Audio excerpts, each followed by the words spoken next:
आजाद Hindustan live, सच के साथ। ओंकारेश्वर में सांसद श्री चौहान ने वितरित किए 371 लोगों को पट्टे।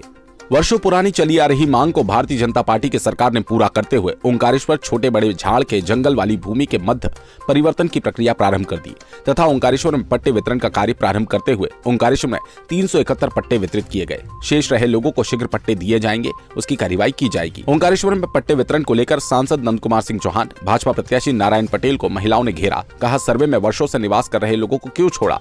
सांसद नंद कुमार सिंह चौहान ने कहा, भाजपा जो कहती है वो करती है। जो लोग छूटे हैं उन्हें भी पट्टे दिए जाएंगे। जो बाद में बसे हैं उनको पट्टे नहीं मिल पाए, उनकी कहानी पत्रकार भी जानते हैं। कुछ लोगों ने सुप्रीम कोर्ट में याचिका लगाई थी। वो याचिका के कारण ओंकार पर्वत उस पार के इलाके के लोगों को अतिक्रमण में माना गया, उनको हटाने के आदेश हुए। वर्तमान में मुख्यमंत्री शिवराज सिंह चौहान ने कहा कि ओंकार पर्वत मानधाता क्षेत्र की जो जमीन है, छोटे झाड़ बड़े झाड़ के जंगल लेकर उसका हम स्थापन करेंगे, उसका हम बंदोबस्त करेंगे, मध्य परिवर्तन कराकर पात्र बनाएंगे। सांसद ने कहा, शिवराज जी को मुख्यमंत्री बनाने के लिए नारायण पटेल को विजयी बनाएंगे। मानधाता विधानसभा क्षेत्र में कीर्तिमान और इतिहास रचा जाएगा। भाजपा पार्टी का एजेंडा है विकास और विकास। मानधाता विधानसभा क्षेत्र के दिवंगत पूर्व विधायक लोकेंद्र सिंह के पुत्र विजय बहादुर तोमर ने कहा, मेरे पिताजी द्वारा ओंकारेश्वर में अनेक योजनाएं लागू की गई। उसमें उनका एक सपना जो जनता है उनका अधिकार मिले, उन्हें उनके पट्टे प्राप्त हो, इसके लिए बहुत मेहनत की। मैं बहुत ही अच्छे मन से आदरणीय शिवराज सिंह जी की और सांसद जी को धन्यवाद करता हूँ, आभार करना चाहता हूँ। उन्होंने जनता को उनका अधिकार दिलाया, ये मेरे लिए गर्व की बात है।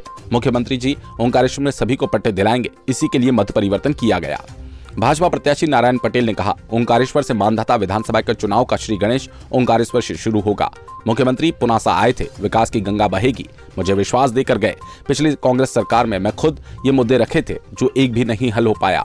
मेरी जितनी मांग थी सारी मुख्यमंत्री ने स्वीकार की है। भारतीय जनता पार्टी जो कहती है करती है। कांग्रेस के टाइम में काफी दुखी रहा था। ओंकारेश्वर में पट्टे बांटने के बारे में कई बार कमलनाथ जी के पास गया, असफल रहा।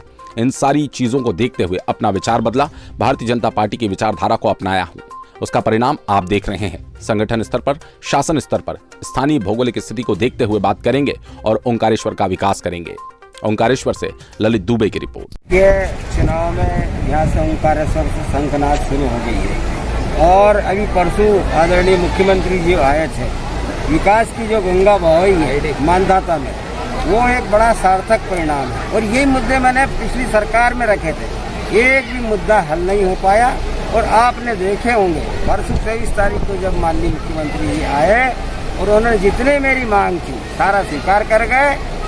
भारतीय जनता पार्टी जो कहती है वो करती है। कांग्रेस के टाइम पे मैं बड़ा दुखी हुआ हूँ, एक भी काम जमीन पर सार्थक नहीं हुआ।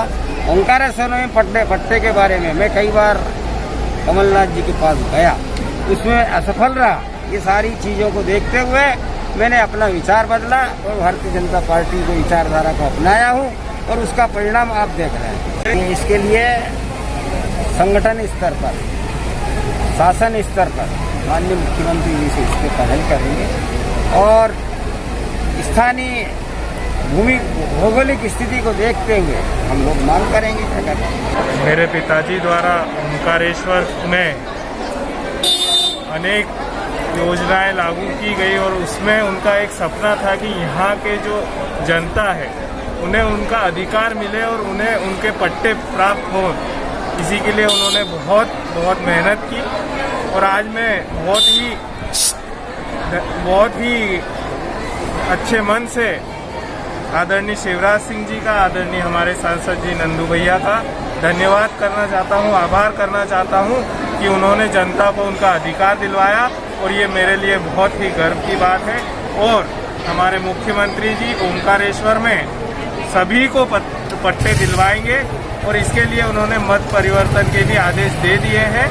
आगे सभी को ओंकारेश्वर में पट्टे प्राप्त हो जाएंगे। संदेह का कारण ये है कि अभी ओंकारेश्वर में 371 लोगों को पट्टे मिले, पार में जो लोग बसे हैं उनको पट्टे नहीं मिल पाए। उसकी कहानी पत्रकार लोग भी जानते क्यों नहीं मिले। कुछ लोगों ने कोर्ट में, सुप्रीम कोर्ट में याचिकाएं लगाई थी। उस याचिका के कारण पार के इलाके के लोगों को अतिक्रमण माना गया, उनको हटाने के आदेश हुए।